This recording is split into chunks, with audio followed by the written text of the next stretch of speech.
qui sont d'accord de mettre une croix sur leur vie sexuelle, ok. Maintenant, je pense qu'on est des êtres de connexion. On est fait pour avoir du plaisir sexuel dans la vie. On aurait tort de s'en priver. C'est pas normal qu'un couple reste ensemble toute une vie. Avant, le couple, il avait une notion de sécurité, une notion de patrimoine. On avait construit peut-être une maison, etc. Aujourd'hui, qui habite dans la même maison toute sa vie? Karine, toi, ça fait 22 ans que tu es avec ton mari, vous êtes mariés. Oui, ça fait 22 ans que je suis mariée avec mon mari. Ouais. Et justement, je voulais qu'on parle comment se séparer ou comment continuer son couple après tant de temps passé ensemble.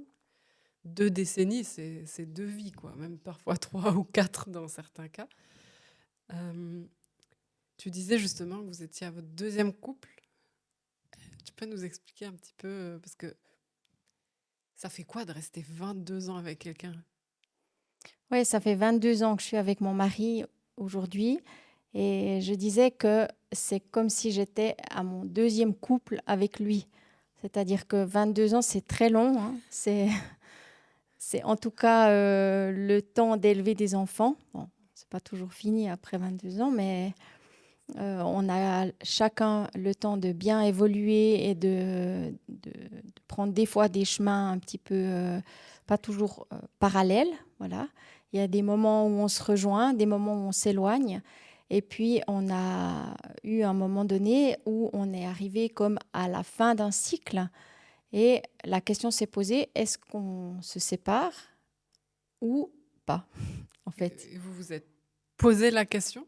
Alors, on s'est posé la question, pas si simplement que ça, hein, mais après, oui, beaucoup de remises en question, on en est arrivé à cette question-là, dans le sens, ben là, voilà, si on continue dans cette direction-là, c'est la fin de notre couple. Qu'est-ce qui est possible? Et là, il a fallu prendre un peu de recul et puis laisser la place à quelque chose qu'on ne connaissait pas forcément, en fait, à quelque chose qui pouvait nous surprendre de la même façon qu'une nouvelle relation peut nous surprendre. En fait, si on se sépare de la personne avec qui on est peut-être depuis très longtemps, on va être dans une position où on va devoir laisser la place à peut-être une nouvelle relation, en tout cas un nouveau mode de vie, à de nouvelles rencontres, etc.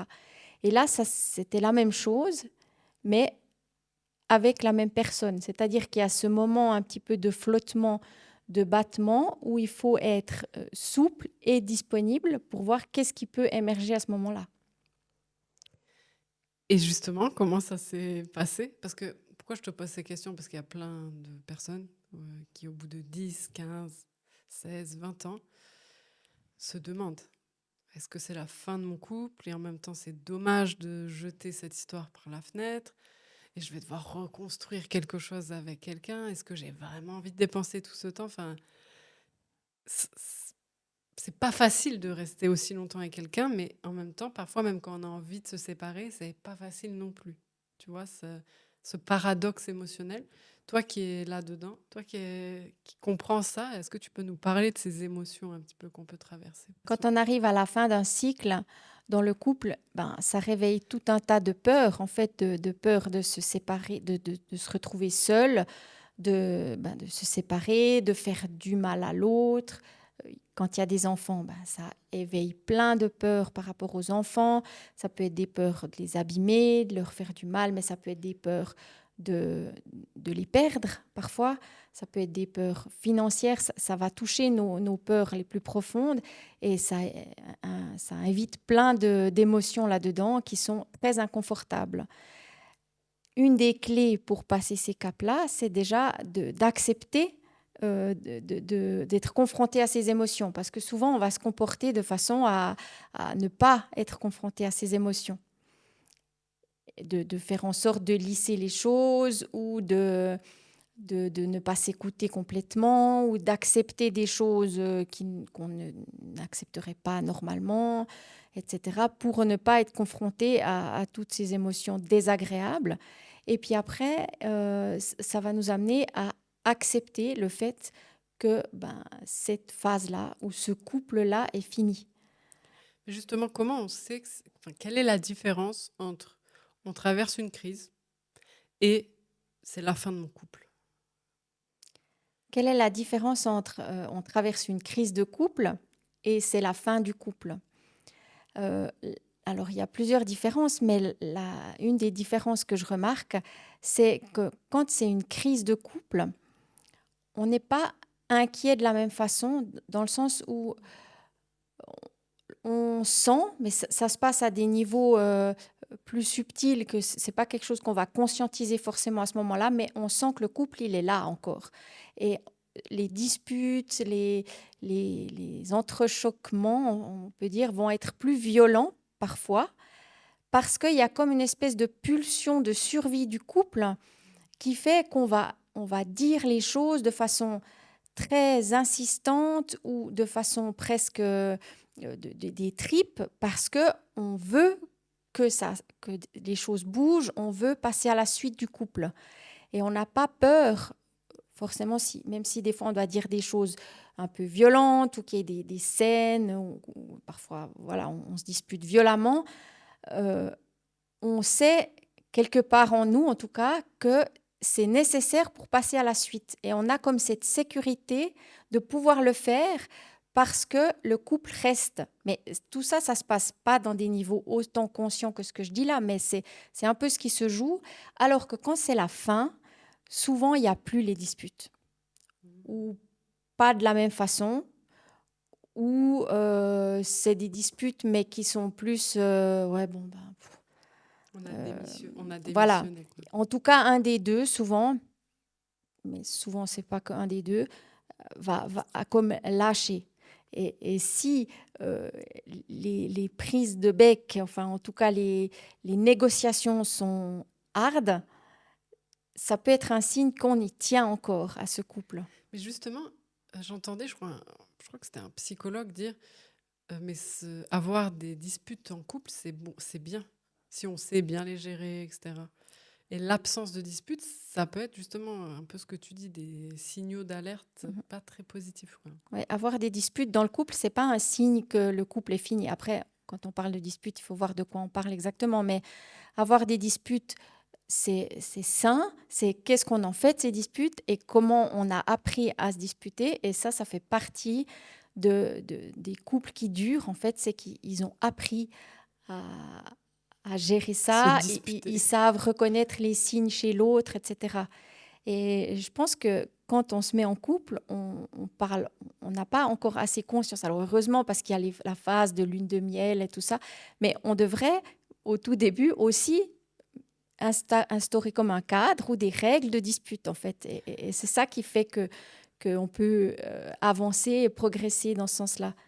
Et est-ce qu'il faut avoir tout essayé avant de partir, selon toi? Parce qu'il y a deux écoles un peu. Est-ce qu'il faut avoir tout essayé avant de se séparer? Moi, je pense que non, tout essayer, ça veut dire quoi?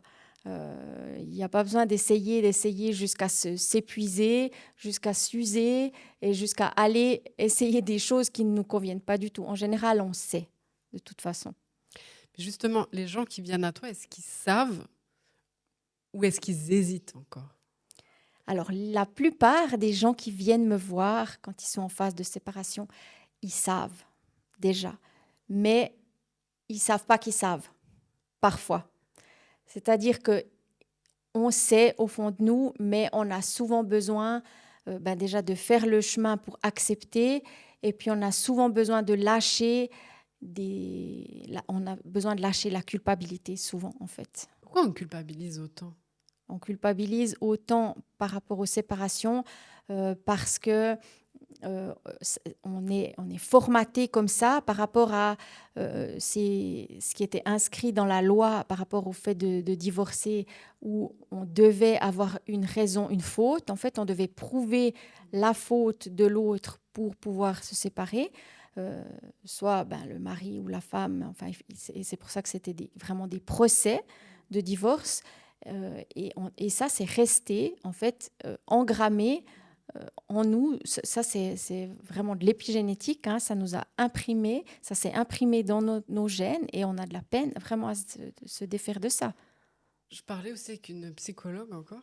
Décidément, je fais que ça dans ma vie. Mais c'était hyper intéressant ce qu'elle disait. Elle disait que maintenant, c'était quasiment impossible de rester ensemble toute une vie. C'était ça l'anomalie maintenant. Parce qu'en fait, on a trop de choix maintenant. Alors qu'avant, finalement, on mariait quelqu'un de notre entourage.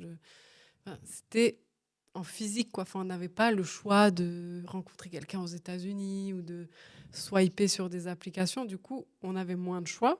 Donc, bon, bah, forcément, moins de comparaisons, moins de tentations, moins de, tu vois. Et que maintenant, en fait, on a tellement le choix que c'est quasiment impossible de rester ensemble toute une vie. Ça arrive, mais voilà. Toi, t'en penses quoi de ça? J'ai trouvé ça très intéressant, comme on a évolué sur plein d'aspects dans notre société, mais on veut vraiment pas évoluer sur celui-là. Et on n'a pas envie, quoi. Mais pourtant, c'est factuel. Enfin, on a tellement le choix, tellement de possibilités Mhm. que... Ouais. Alors aujourd'hui, on dit que, enfin, comme tu dis, certaines fois, il y a des gens qui disent que si on reste pas ensemble toute une vie aujourd'hui, c'est parce qu'aujourd'hui on a beaucoup plus de choix.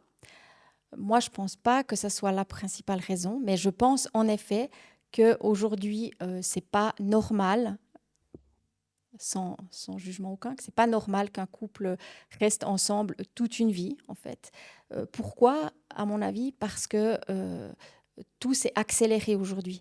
Et parce que aussi, on a une espérance de vie qui est bien plus grande que nos grands-parents, nos arrière-grands-parents. Ça entre en compte. Mais aussi parce que tout s'est accéléré et tout a changé. En fait, tous les paramètres ont changé. Avant, le couple, il avait une notion de sécurité, une notion de patrimoine. On avait construit peut-être une maison, etc. Aujourd'hui, qui habite dans la même maison toute sa vie? Aujourd'hui, qui va rester dans le même emploi toute sa vie? Dans les années, enfin 40, 50, je ne sais pas, est-ce qu'on avait le loisir de même se poser la question, est-ce qu'on voulait changer de métier? Mais jamais.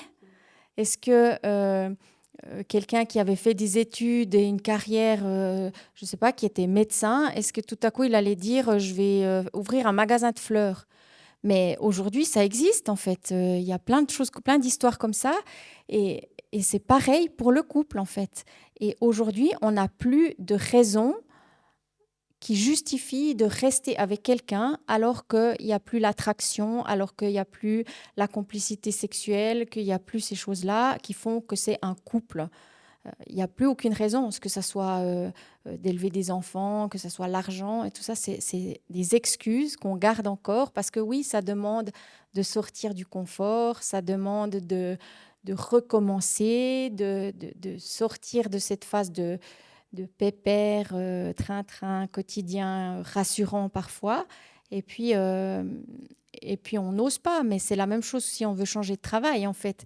Parfois, il y a des gens qui restent dans un travail qui les éteint, dans lequel ils ne sont pas épanouis, jusqu'à se rendre malades physiquement parce qu'ils n'osent pas recommencer avec des moyens financiers plus faibles, etc. Donc c'est pareil, à mon sens, c'est pareil pour le couple. Et tu parlais de sexualité, pour toi, c'est très important. Enfin, on peut rester en couple et être épanoui sans sexualité. Est-ce qu'on peut être en couple et épanoui sans sexualité? Pour moi, la réponse, elle est clairement non. C'est-à-dire que on peut continuer à vivre avec une personne sans sexualité. Dans ce cas-là, c'est plus un couple, c'est un colocataire. Ça, Mais, c'est possible aussi, mais c'est pas un couple. mais disons que les deux sont d'accord. Oui, bah, s'ils sont d'accord de mettre une croix sur leur vie sexuelle, ok. Maintenant, je pense qu'on est des êtres de connexion. On est fait pour avoir du plaisir sexuel dans la vie. Et puis, on aurait tort de s'en priver. Non, mais parce que tu vois, il y a plein de gens qui disent, bah non, mais nous, on n'a pas besoin de sexe, quoi. Ouais, bah, tant pis pour eux. Ces gens, ils finissent malades en général. Comment gérer la peur de regretter de s'être séparé? C'est une très bonne question. J'avais cette discussion encore il n'y a pas longtemps avec une femme enfin un groupe de femmes. Il y avait une femme qui racontait sa séparation. Elle s'est séparée quand ses filles étaient adolescentes et elle disait je me suis retrouvée, etc. Et une autre femme qui était là, je pense qu'il devait se sentir aussi concerné, a dit, mais donc c'était la bonne décision. Et en fait, ma réponse à ça, c'est que c'est toujours la bonne décision.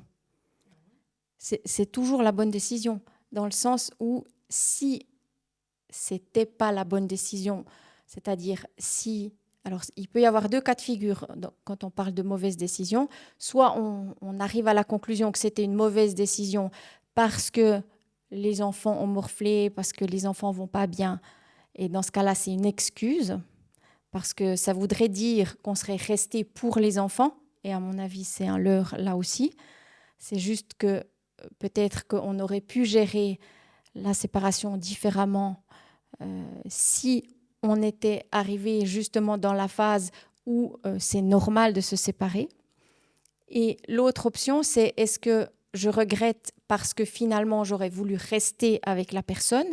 Dans ce cas-là, pourquoi tu ne te remets pas avec la personne? Parce qu'elle ne veut pas, elle est passée à autre chose. Ben voilà, ben dans ce cas-là, on ne va pas l'obliger, l'autre personne.